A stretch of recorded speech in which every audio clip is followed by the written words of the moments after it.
Donc petit message après le carton, juste pour rappeler que c'est un épisode qui est pilote, donc on a besoin de retour, besoin d'amélioration surtout. Voilà, le concept est simple, faire refléter, faire émerger les choses méconnues des groupes qui sont pourtant très connus. Voilà, donc très bon épisode à vous et à bientôt. Beaucoup n'ont pas apprécié la période post-Météora et sont vite partis enrichir leurs goûts musicaux ailleurs. Mais la conséquence, c'est que beaucoup aussi sont passés à côté de la richesse musicale produite par le groupe depuis maintenant 17 ans. The pain inside, the problems you went through back in junior high.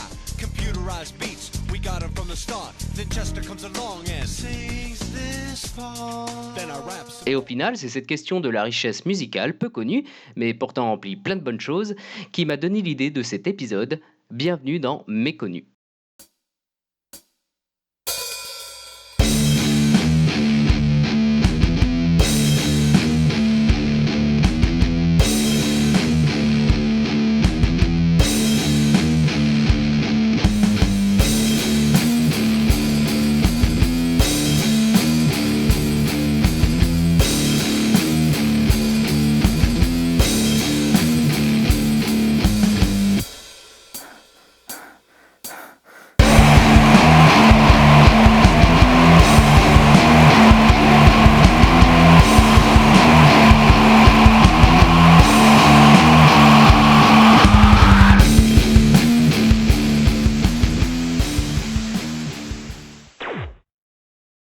Pour une biographie détaillée qui suit la discographie des albums studio qu'on connaît tous, à savoir Hybrid Theory, Meteora, Minutes to Midnight, A Thousand Suns, Living Things, The Hunting Party et One More Light, je vous renvoie ici.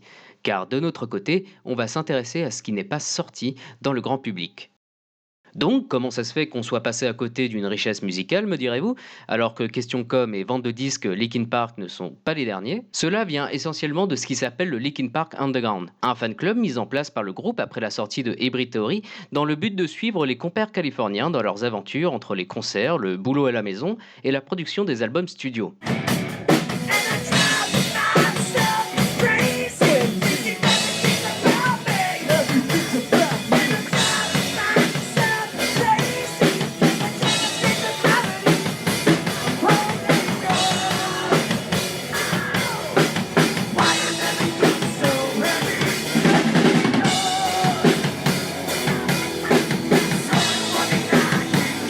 Cela se résume contre un abonnement, oui, avoir le droit à une communication privilégiée avec les membres par des chats, souvent mensuels, des rencontres privées, des goodies et surtout un EP chaque année.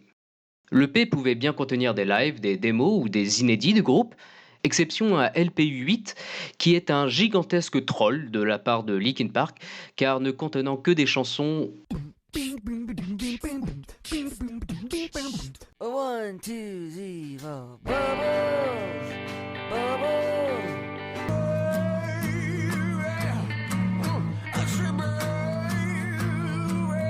Sous drogue, je suppose.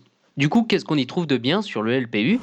Ah oui, Jamy, Eh bien, pour les fans et les curieux du groupe qui restent, les nombreuses démos sont très intéressantes. il est superbe ton spermatozoïde, Jamy. Elles nous donnent un autre angle d'écoute dans le choix musical définitif de la musique, donc celle qu'on retrouvera sur l'album studio, tout en nous donnant également une idée sur les influences lors de l'élaboration de la chanson. Par exemple, la première version du célébrissime Breaking the Habit était un mix de Mike Shinoda à la base, écrit bien avant la rencontre avec Chester, qui lui a ensuite ajouté les paroles.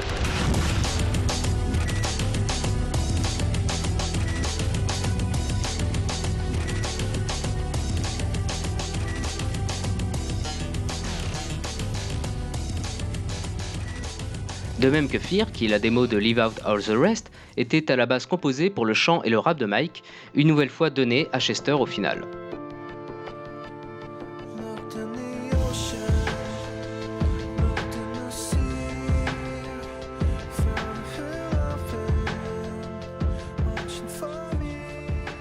Comme pour la version de Figure 9, qui sonne beaucoup plus métal à l'origine sur un tempo plus lent qui donne à la musique une atmosphère bien différente de l'original.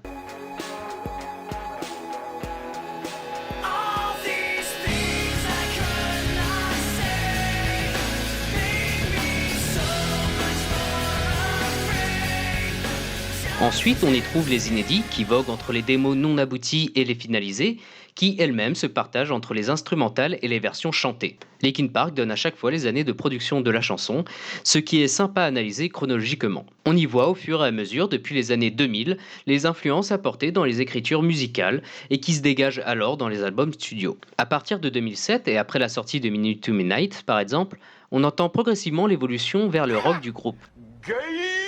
Across the Line ou Pretend to Be en sont des exemples.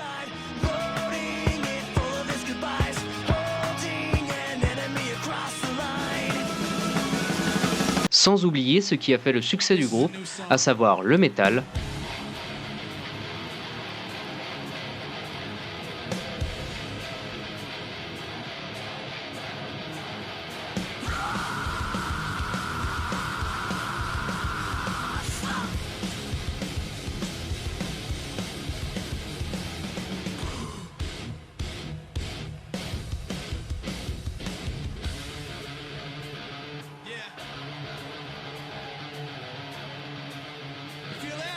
et le rap.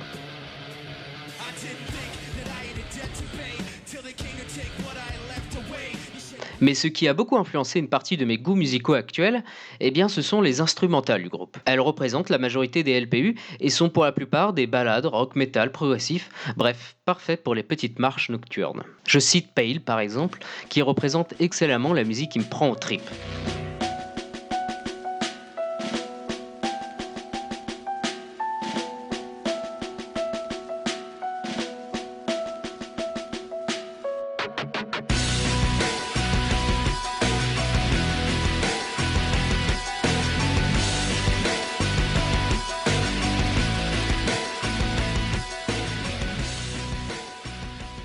E6, Announcement Service Public ou Omninus, de bonnes ballades rock metal alternatives, mais je pourrais en citer des dizaines d'autres comme ça. Enfin, pour terminer, et en s'écartant un peu du LPU, je vous invite à découvrir les chansons bonus des albums studio, souvent oubliées mais qui valent quand même l'oreille, notamment No Road Left, qui est une très bonne chanson avec Mike comme unique chanteur en prime.